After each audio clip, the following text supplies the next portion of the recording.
Imagine a world without the roar of cannons or the crackle of muskets. The very air we breathe is different, untouched by the acrid tang of gunpowder. This is not a world devoid of conflict, but one where the tools of war took a different path. Chinese alchemists, seeking elixirs of life, stumbled upon the recipe for gunpowder. This explosive mixture, a blend of saltpeter, sulfur, and charcoal, would change the face of warfare forever. But what if this discovery had never happened? What if the world had never known the terrifying power of gunpowder? The absence of this volatile compound would have left a void in the trajectory of human history. Warfare, always a constant companion to civilization, would have evolved along a different trajectory. The balance of power, the rise and fall of empires, even the social fabric of societies would have been profoundly altered. Let us venture into this alternate reality, exploring the ramifications of a world where gunpowder never ignited the flames of change. Before the thunder of cannons, warfare was a symphony of bronze and steel. Battles were intimate, brutal affairs dominated by hand-to-hand combat and the clash of blades. Muscle power, not explosive force, dictated the flow of battle. Soldiers clad in armor engaged in close-quarters combat, their training and discipline the deciding factors.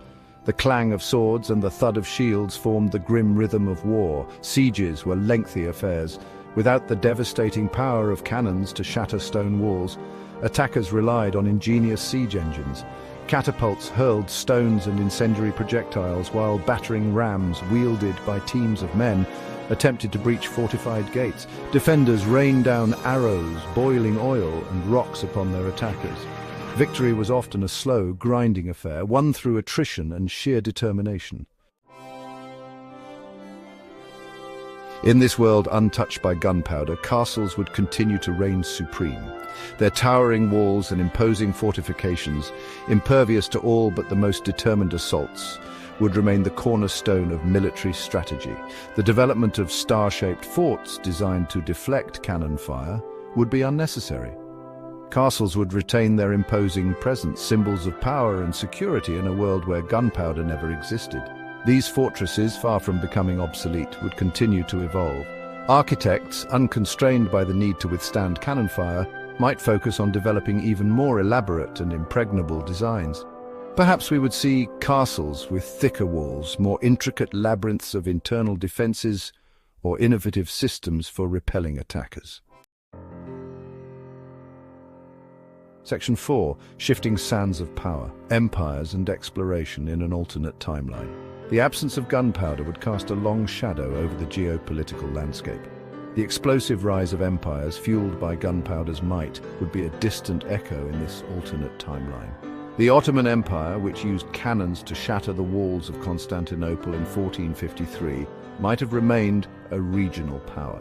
European colonialism, heavily reliant on gunpowder to subjugate native populations, would have faced a far greater challenge. Without the advantage of gunpowder, exploration and colonization would have unfolded at a different pace. European powers, lacking the firepower to easily subdue indigenous populations, might have resorted to diplomacy, trade, or more gradual forms of colonization. The relationship between the Old World and the New World would have been vastly different. Section 5. Beyond the battlefield, the ripple effects of a silent history. The ramifications of a gunpowder-free world extend far beyond the battlefield. Social structures, technological advancements, even the very fabric of society would have been woven on a different loom. Without the constant pressure to innovate in warfare, technological development might have taken a different path. Would we have seen advancements in other areas, perhaps in medicine, agriculture, or the arts? The social hierarchy too would have been affected. The knightly class, whose dominance waned with the advent of gunpowder, might have retained its privileged status for much longer. Feudalism, with its emphasis on military service and land ownership, might have persisted as the dominant social order. The world without gunpowder is a world both familiar and profoundly different. It is a world of castles and knights, of swords and shields, where warfare is a brutal, intimate affair.